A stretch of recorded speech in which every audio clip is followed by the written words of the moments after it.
Thanks, Josh. And yes, that is usually my prayer, that this is not me or my words. And usually I can tell that's true most of the time because I'm writing a sermon going, oh yeah, I need to work on that. Oh yeah, that's take home for me. That's homework, right? So I find myself preaching to myself a lot of the time. So feel free if you're ever sitting there going, oh man, this is hard stuff. I'm sitting in my office all week going, oh, this is hard stuff. So we're in the same boat. I feel you. In the late 1990s and early 2000s, our country went through something together. It's something that historians and sociologists are still kind of unpacking.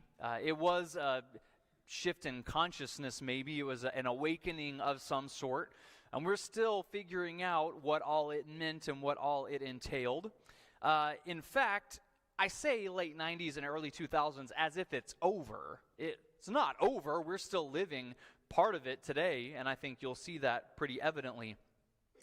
But fueled by rich protein fad diets such as the Atkins diet and things like that, the United States and actually Canada as well entered into an era of history that some historians and sociologists are calling bacon mania. You're laughing. You lived it. We are living it. Bacon mania. It's definitely not still as prevalent, I would say, as it was then, but it's still there. Collectively, we lost our minds over bacon. We started bacon-themed events, bacon conventions. We started unnecessarily inserting bacon into other culinary dishes, such as the bacon maple donut. You guys had one of those? Anybody had one of those? They're pretty good, I will admit. Those are good, yeah. How about bacon maple ice cream? A little bacon in your ice cream? You never know. Chocolate-covered bacon. A fried food delicacy at the fair these days. You can get fried chocolate-covered bacon. And then even into our most revered of holidays entered the bacon-wrapped turkey. Bacon everywhere. And although adding bacon to food things is understandable, let's experiment. Let's try some new things. In what might have been our most egregious and maybe regrettable turn of events, we also started making bacon-themed clothing. A couple of my favorites that I discovered in my, quote, research this last week. This shirt, in case you can't read it, says, I'm a bacon-aholic on the road to recovery. Just kidding. I'm on the road to buy more bacon. Yeah. For us church crowd, we have bacon. Another reason that I know Jesus loves us. We won't get into the whole Jewish history with bacon and Jesus. Anyway. And bacon puns, bacon fan t-shirts are one thing. Then we just went with straight putting pictures of bacon on stuff. So here's a bacon Hawaiian shirt. And this next one, this may be the crown jewel of the whole thing. This is a bacon print dress. And not even cooked bacon. That's just raw bacon on a dress. And this website, this is not a photoshopped picture or anything. There is a website that sells this dress. You can buy it. And when I looked at it, it had a little counter in the bottom. And it said there were 15 other people viewing this at the time that I was. I thought, I'm doing some kind of tongue-in-cheek research here. What are you all doing? And we might need help. If we're considering this, we might be in too deep. Bacon was, and let's be honest, is still everywhere. I mean, Wendy's still has the Baconator, a sandwich that you can get. It's still referenced all the time in pop culture. One of my favorite shows, Parks and Rec, Ron Swanson sits next to a colleague and says, there's no sadness in the world that can't be cured by breakfast food, while he has a giant plate of bacon and is going to town. It's in our movies, it's in our TV shows, it's in our ice cream now. I mean, bacon is everywhere. You guys hungry yet? But even with all of that bacon craze, all of that bacon innovation, oh, that's too good, hold on. With all of that bacon craze, with all of the baconovation, put them together, with all that baconovation, all the crazy dishes and the concoctions we've come up with, what made bacon famous was, of course, its most timeless form, the breakfast staple, bacon and eggs. Right now, people are thinking, all right, we're going to Denny's after this.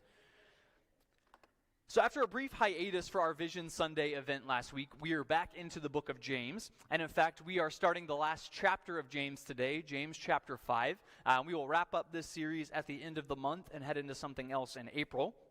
And what we've been studying for the last, it's almost 3 months now, has been a letter. A letter from James to a group of Christians in a place called Judea around AD 50. A time and place in the history of our world that finds itself incredibly divided. Tensions are high, pressures are mounting. Small little acts of rebellion and violence will eventually snowball and roll into all-out class warfare. And it's in the midst of this kind of world, of this sharp division, that James will write and ask the church to exhibit what we're calling a measured response. To be quick to listen and slow to speak and slow to become angry. To treat others with dignity, to value mercy and judgment, to realize the power of the words that we say, and to think about them before we say them. A few weeks ago, we talked about a particular passage in James in which James talks about 2 kinds of wisdom that are prevalent in our lives. And he asks us to consider which one we're really following, which wisdom we're pursuing.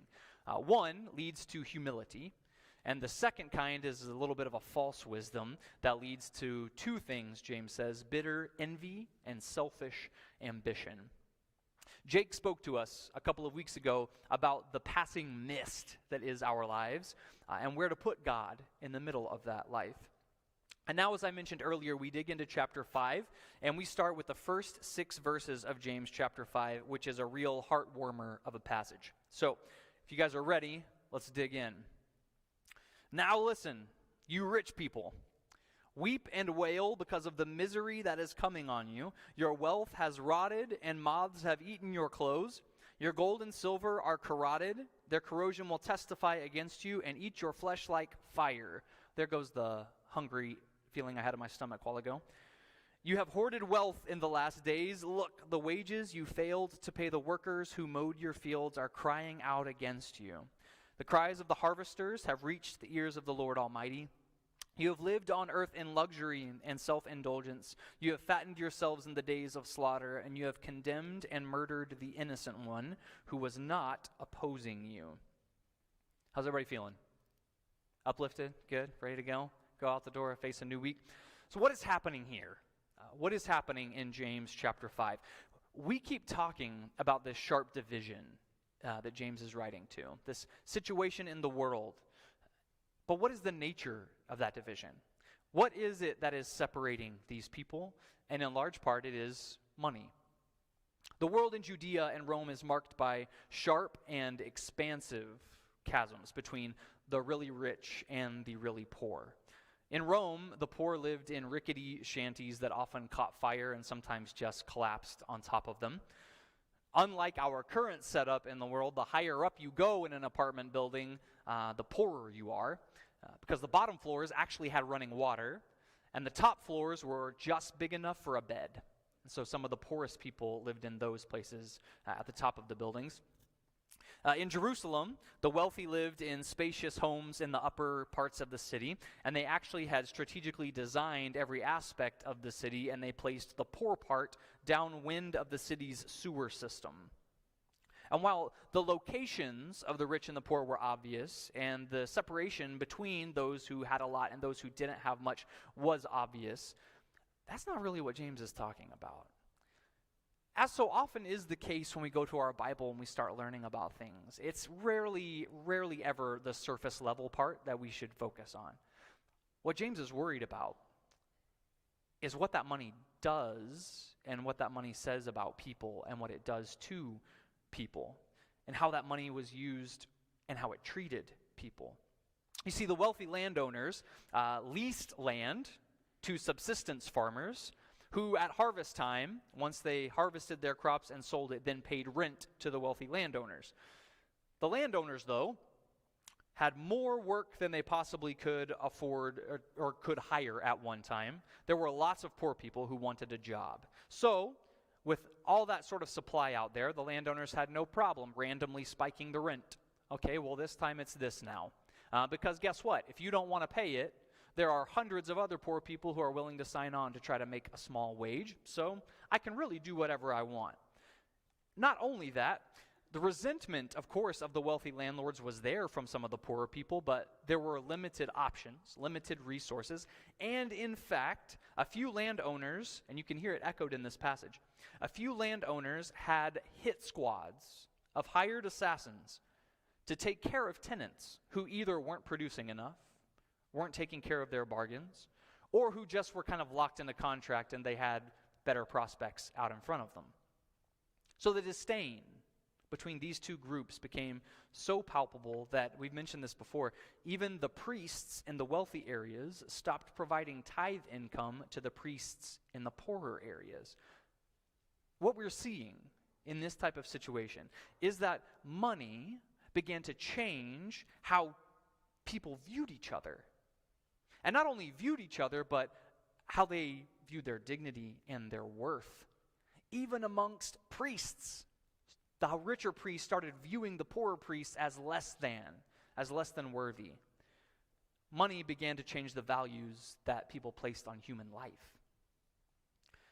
This eroding of human dignity largely affected the wealthier population. In fact, it became so pervasive that many writings from this time period use the terms wealthy and unrighteous interchangeably, because they didn't see it possible that someone who treated other people like that could possibly be righteous.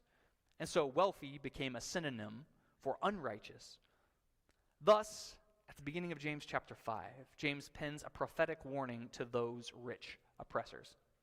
Now, as far as I know, none of us are rich oppressors with hit squads who are taking out unworthy tenants.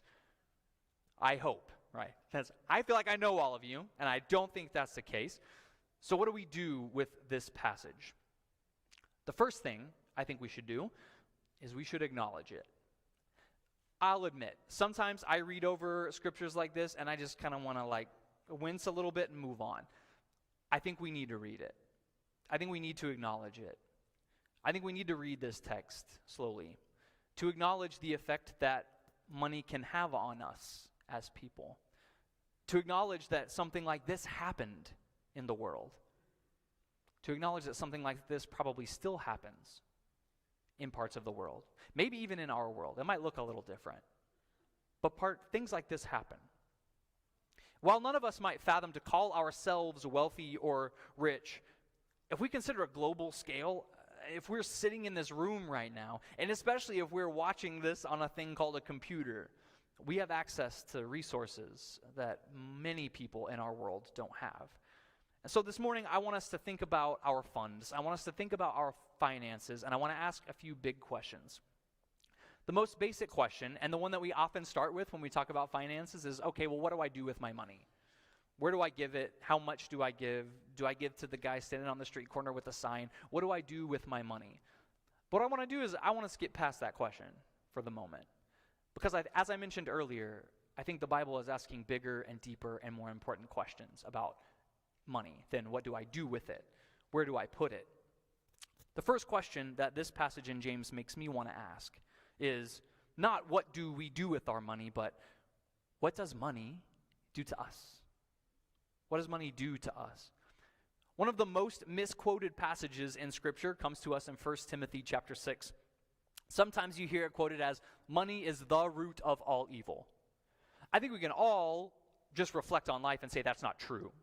That is not inherently true. Money is not the root of all evil, and in fact, that's not what the passage says at all. 1 Timothy chapter 6, verse 10 says, "For the love of money is a root of all kinds of evil. Some people eager for money have wandered from the faith and pierced themselves with many griefs." If we didn't know that these came from two different passages, you could put this immediately following that James passage and think they're probably talking about the same situation. And in large part, they probably are. We could see that passage in James reflected in this. Think about the grief probably present in that situation for all involved. Think about what's happening there. For the love of money is a root of all kinds of evil. Some people eager for money have wandered from the faith and pierced themselves with many griefs. This pursuit, this relentless pursuit of wealth has caused them to be blind to the God-createdness of their tenants, and has even led, we can read historically, to instances of murder. What can money do to us? Matthew chapter 25, Jesus tells a parable in which a master is about to go out of town for a while. And so he calls 3 of his hands to him, 3 of his workers, 3 of his trusted people, and he entrusts them with his resources while he's gone on this trip. To the first, he gives 5 bags of gold. To the second, he gives 2 bags of gold. And to the third, he gives 1, with just the instruction, mind this while I'm away. The master then leaves. To the man who got 5 bags, he goes, and Matthew 25 says, quote, puts it to work. And he gets 5 more back. He gains it with some interest. The man with 2 bags, he goes and, quote, puts it to work, and he gains 2 more. The one who received 1 bag is kind of afraid. He's afraid of this responsibility. He's afraid of the master. And so he goes and he digs a hole, and he takes his 1 bag of gold and he puts it in the ground and he covers it up. The master comes back. He says, hey, I'm back. What did you guys do with the resources that I gave you? And the one with 5 says, hey, look, I put it to work, and here's 10. Wow, amazing, great job. The one who had 2 said, hey, I also put it to work, and here's 4. Perfect. And the one who had 1 goes back out in the field, grabs his shovel, digs a hole, and he pulls it out. He takes it back to the master, and he says, you know, I was admittedly kind of afraid. I'm afraid of you. I'm afraid of this whole situation. And so I did the safest thing I could think of. I buried it in a field where no one could touch it, and here it is. And the master calls that person lazy and evil, and then gives the bag to the guy who had 10 bags. I used to read this parable and think, wow, Jesus is really concerned with my investing habits. No. Jesus is not concerned with investing habits. Let's think about that again. The other 2 go and, quote, put their resources to use. Put it to work, is what it says. They're able to let it go. They're able to risk what might happen if they put it to work, and it doesn't bring back returns. It doesn't grip them. The third, though, has that bag of gold and is immediately paralyzed. He's afraid. He's afraid of losing it. He's afraid of doing the wrong thing with it. And so what does he do? He buries it. He puts it in a place that he thinks no one or no thing could ever touch it. It will be safe. What he does is he looks out for himself. He protects his own interest. He protects his own life. And he goes and he buries it in the ground. And to that, the master calls him wicked. What if the parable isn't so much about what we do with our money? What if the parable is about what money does to us? What if, when holding it, if we get that tightness in our chest and we start thinking, well, what if this happens and what if this happens? And maybe the best thing I could do is just take it out back and I can bury it and I can cover it up and no one will ever see it or know that it's there. What if the parable is about the grip that sometimes money can have on us? Luke chapter 21. As Jesus looked up, he saw the rich putting their gifts into the temple treasury, and he also saw a poor widow put in 2 very small copper coins. Truly I tell you, he said, this poor widow has put in more than all the others. All these people gave their gifts out of their wealth, but she, out of her poverty, put in all she had to live on.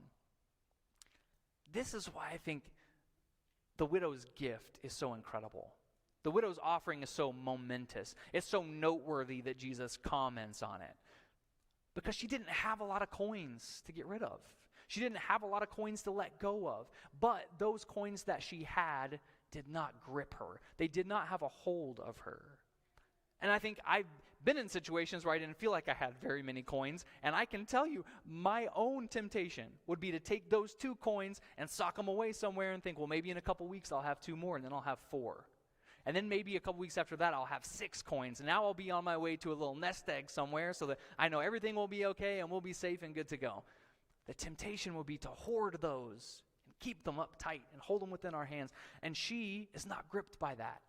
And so she goes and she drops them in the bucket.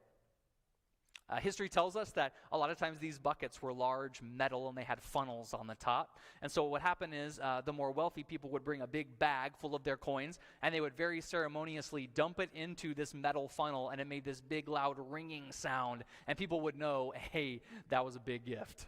There it is. And they might look over and see who it was. And so in the midst of all of this ringing, it's noteworthy that Jesus notices her and notices her little silent gift that would have made no noise as she dropped them into the bucket.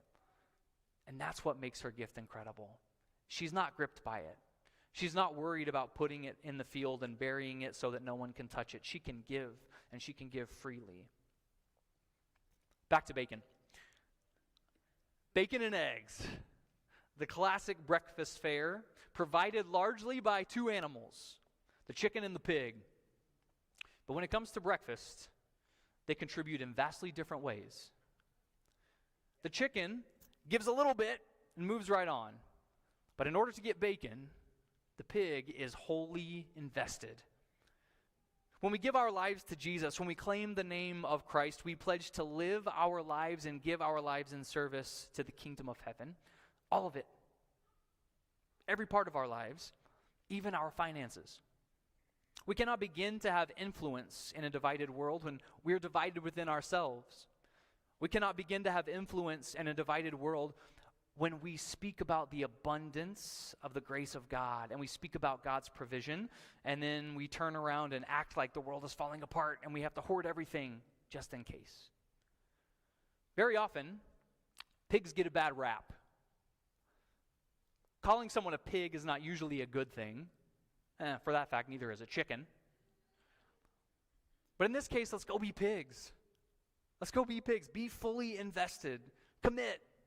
Give what we have. So, what are we talking about here? You want me to bring my whole bank account and dump it in the contribution thing? That's not what I'm saying, although that'd be great. But no.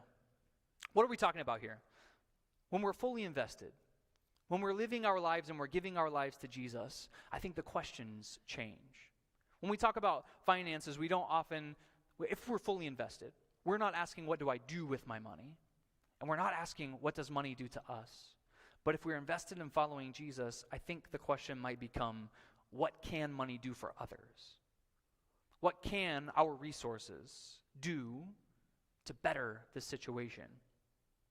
We don't have to be millionaire philanthropists. We don't have to be dropping big things in a jar somewhere, anywhere. It can be in small, insignificant ways.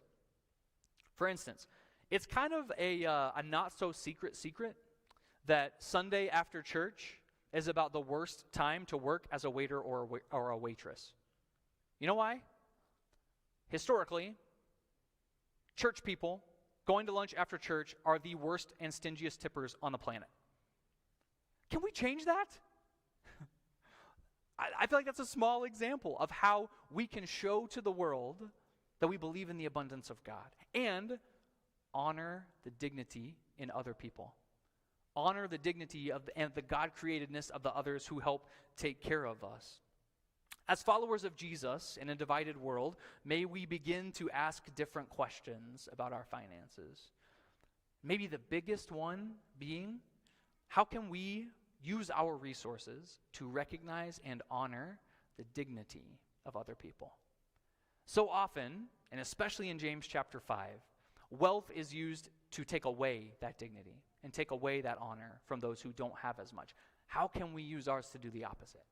How can we honor the dignity and the God-createdness in others all the way down with every part of our lives, all the way to our finances even?